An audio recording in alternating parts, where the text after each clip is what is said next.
Fala pessoal, tudo bem com vocês? Sejam muito bem-vindos a mais um Diário do Curioso. E hoje o papo é pequenos países.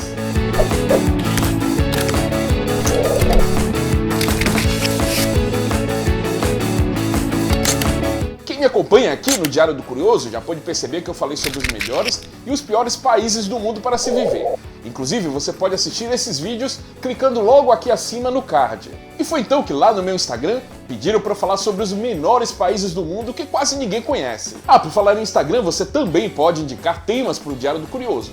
É rápido e simples, é só me seguir lá no meu Instagram.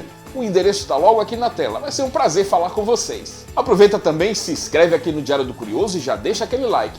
A gente está quase chegando à marca de 1 milhão de inscritos, portanto, cada um de vocês é muito importante aqui para o Diário do Curioso. Eu sou Humberto Oliveira e te convido a conhecer 5 países minúsculos que provavelmente você nunca ouviu falar. Não perca! Confira hoje no Diário do Curioso!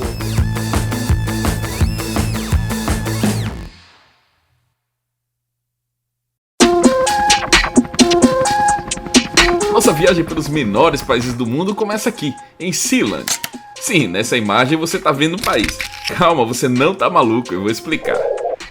O Principado de Sealand é teoricamente um estado independente, embora encontre-se em águas territoriais britânicas e a sua soberania não seja reconhecida por nenhum outro país. No entanto, o território emite seus próprios passaportes e selos de correios, cunha sua própria moeda e tem uma seleção natural de futebol, entre outras características de um estado independente. Por falar nisso, em 2012, a seleção do Principado de Sealand venceu seu primeiro jogo de futebol. Aliás, é bom que se diga que só o fato de conseguir formar um time de futebol já é uma vitória. O país possui apenas 27 habitantes. A história de Sealand começou em 1966, quando um ex-combatente da Segunda Guerra Mundial, um britânico chamado Paddy Roy Bates, decidiu fundar uma rádio pirata, mas o governo inglês passou a persegui-lo. Para fugir, ele se mudou para uma antiga plataforma militar inglesa, porém foi desalojado. Contudo, o futuro rei de Sealand não desistiu e rumou para uma outra plataforma abandonada, mas dessa vez em águas internacionais. O governo britânico tentou expulsá-lo novamente, mas dessa vez a justiça deu ganho de causa a Bates. 7 anos depois, o príncipe criou uma constituição, uma bandeira e um hino nacional, e começou a produzir sua própria moeda. Mais tarde, foram emitidos passaportes para as pessoas que mostravam apoio aos interesses de Sealand. Há alguns anos, uma séria negociação estava em andamento para que o local se transformasse na sede de um cassino. Explica-se, esse tipo de jogo é ilegal no Reino Unido, e assim, conforme eu expliquei, Sealand não pertence à Inglaterra. Ficou curioso e quer visitar o país? É bom avisar que só dá para chegar lá por mar ou helicóptero, e que tudo se resume a uma casa, ou melhor, um alojamento.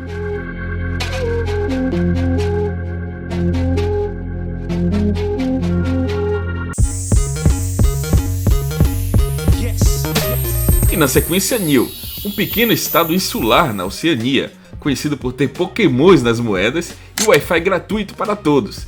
Sim, esse país é uma caixinha de surpresas.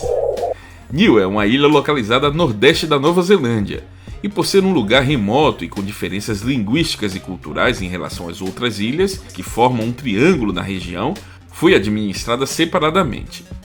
Inicialmente foi habitada por marinheiros polinésios de Tonga, Samoa e das Ilhas Cook, mas depois foi tomada por missionários cristãos da Sociedade Missionária de Londres, que converteram a maioria da população por volta de 1846. Em 1974, o país ganhou autonomia, como estado associado à Nova Zelândia, que controla os assuntos militares e as relações exteriores da ilha. Atualmente, Niue possui uma população de pouco mais de 2.000 pessoas e tem seu próprio aeroporto e um mercado, que é o único que tem no país. Em 2003, Niue foi o primeiro país do mundo a oferecer sinal de Wi-Fi gratuito para toda a população. A rede é acessada principalmente por meio de um laptop gratuito, fornecido a 100% dos alunos do ensino fundamental e médio. Sobre a tal moeda de Pokémon, Niue usa o dólar neozelandês como moeda oficial do país. A emissão da moeda especial começou na década de 60, e embora muitas delas sejam moedas comemorativas e para colecionadores, o dólar Niue é aceito sem problema no mercado. Um dos casos mais conhecidos é a moeda de $1 Niue, lançada em 2001. As 5 versões da moeda trazem esses personagens aí, que eu tenho certeza que vocês conhecem.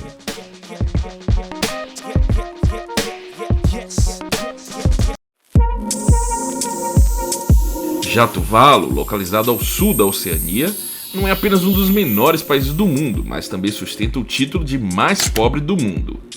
Sua economia só não é pior porque nos anos 90 o país começou a receber receitas resultantes da venda dos direitos do Código Internacional de Telefone 900 e em 2000 da venda de seu domínio de internet, .tv, por alguns milhões de dólares. Com apenas 12 mil habitantes, praticamente tudo em Tuvalu vem da água. É dali, com pesca, que a maioria das famílias tira o seu sustento. É no mar, entre jogos e disputas de natação, que crianças e adultos se divertem. E de alguns anos pra cá também é do oceano que vem a grande preocupação. Ninguém sabe ao certo o ritmo de avanço do Pacífico Sul, mas do jeito que o mar avança, Tuvalu corre o risco de desaparecer. Suas 9 ilhas podem ser submersas em poucas décadas, vítimas de enchentes e de um oceano cada vez mais violento. Sua área de 26 km² é tão escassa que Tuvalu não abriga emissoras de TV. A classe média adotou antenas parabólicas para captar o sinal de nações nem tão próximas. Tradição também não é o ponto forte do arquipélago. Há apenas 33 anos, o país saiu debaixo das asas do Reino Unido, conquistando o direito de formar um governo próprio. A falta de dinheiro é reflexo de um governo que também não tem de onde tirar recursos. O turismo, que parece uma atividade econômica óbvia para este cenário, é prejudicado pela sua distância de tudo e todos. Menos de 1.000 estrangeiros por ano atravessam cerca de 4.000 quilômetros que separam Austrália e Nova Zelândia de Funafuti. Não há recursos minerais e quase toda a agricultura é de subsistência. Bom, nesse ritmo, não sabemos por quanto mais tempo podemos considerá-lo um país.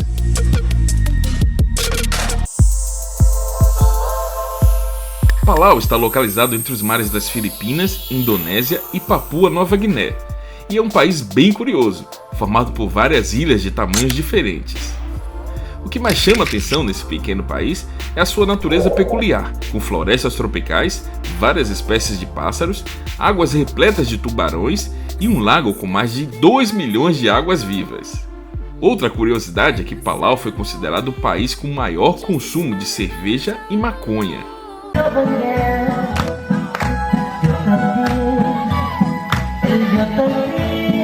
São apenas 21.000 habitantes, dos quais 70% são nativos da Melanésia, Micronésia e Austronésia. Muitos deles também têm ascendência asiática, o que constitui uma verdadeira torre de Babel quando o assunto é idioma. Lá em Palau, a língua oficial é o palauano e o inglês. O japonês também é falado por parte da população e é a língua oficial em uma das ilhas do país. Sobre o uso da maconha, o Relatório Mundial sobre Drogas de 2012 da ONU diz que 1/4 dos adultos de lá consomem a substância. Os palauanos não só estão na frente de todo mundo com um número, como também lideram com margem expressiva um outro dado. É o país que mais consome cerveja per capita do que qualquer outro país do mundo. E aí, tá afim de dar um pulo em Palau?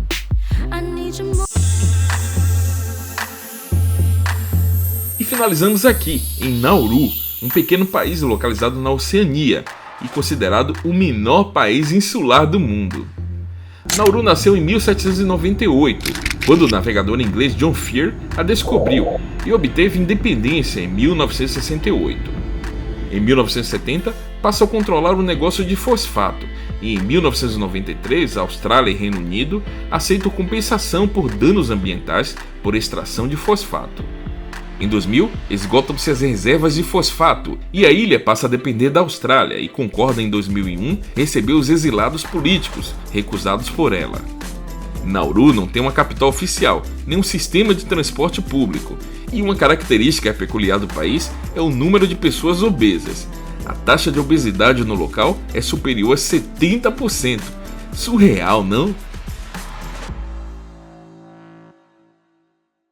É isso, galera, o vídeo está terminando, mas eu não poderia deixar de encerrar sem antes pedir mais uma vez a sua ajuda. Eu quero pedir para você se inscrever aqui no Diário do Curioso, indicar esse vídeo para seus amigos e deixar aquele like. Também não se esquece de deixar um comentário e de me seguir nas minhas redes sociais. Lá a gente pode interagir e você sugerir novos temas para o Diário do Curioso. Um abraço e nos vemos em breve!